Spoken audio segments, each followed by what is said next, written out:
I mean, I only go to a weekend to win. I know it's not possible most of the times, but we need to learn how to manage these expectations.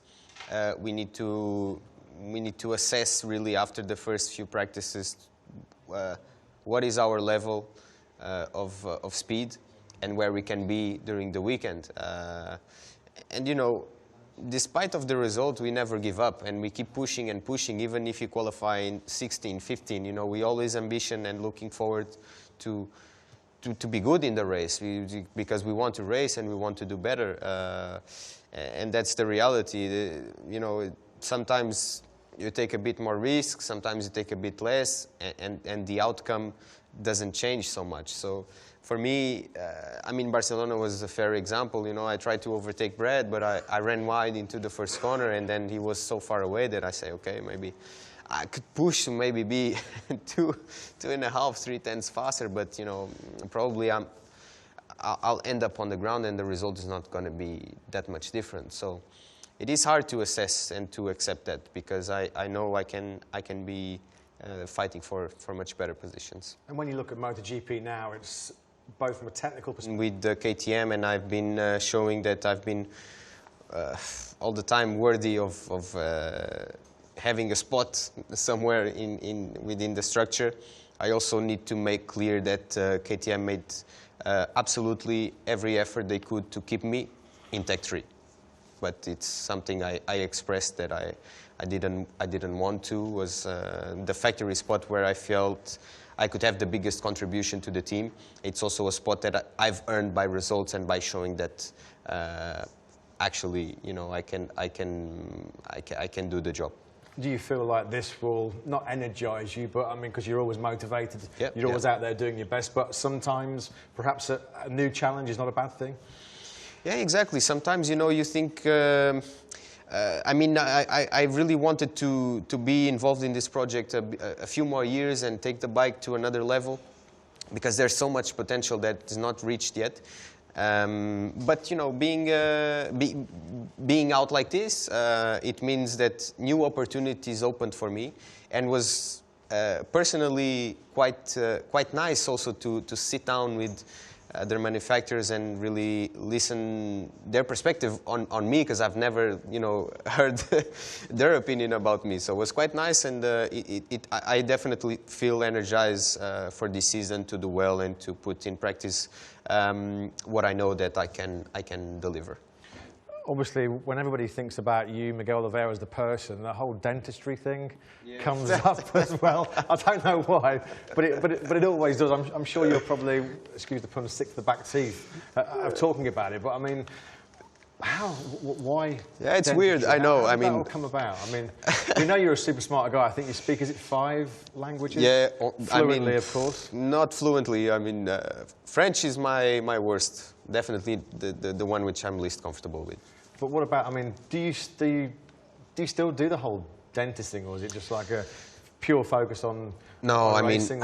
I had the 2.5, 3 straight years that I was into university, like on a daily basis. So trying to manage, you know, little bit of physical preparation. I mean, I was waking up at 6 in the morning to go to the gym before it opened, to do 1 hour of cardio and do some exercise and then go off to school.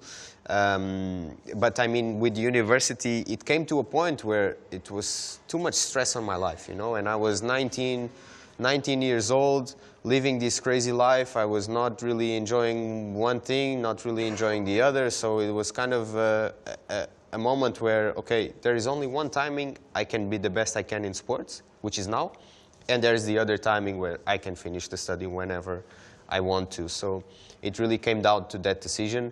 I felt really sorry because I really enjoyed dentistry. Someday, for sure, I will still finish. Let's see.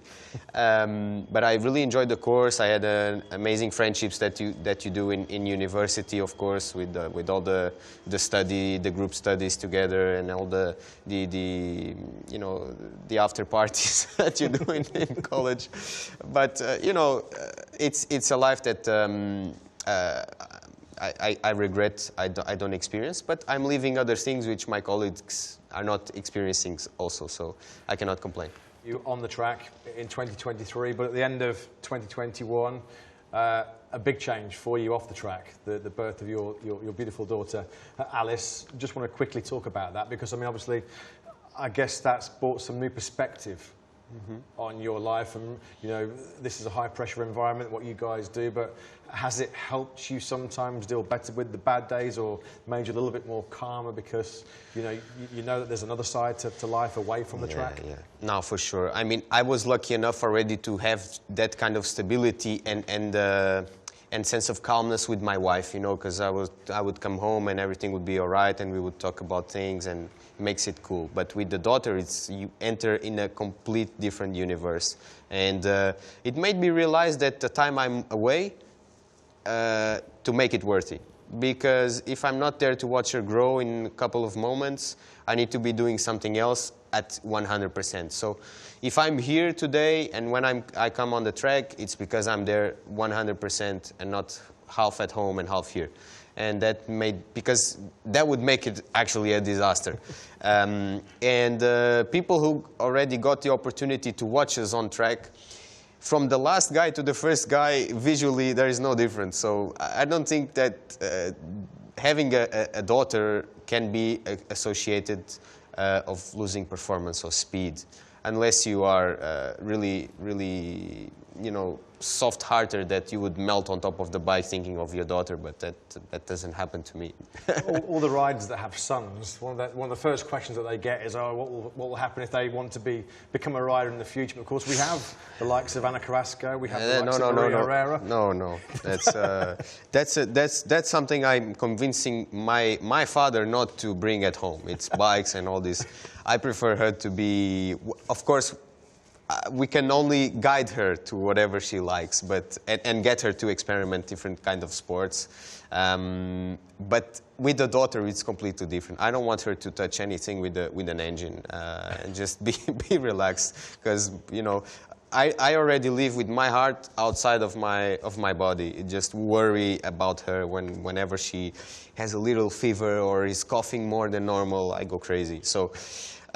Imagine her on a bike, it's something really uncomfortable. And one final question, what's harder? Trying to manage the front tyre pressure on a MotoGP bike or changing a nappy on a 7-month-old baby? Now, everything has its challenge, but I could say I was born to do both, so everything is easy.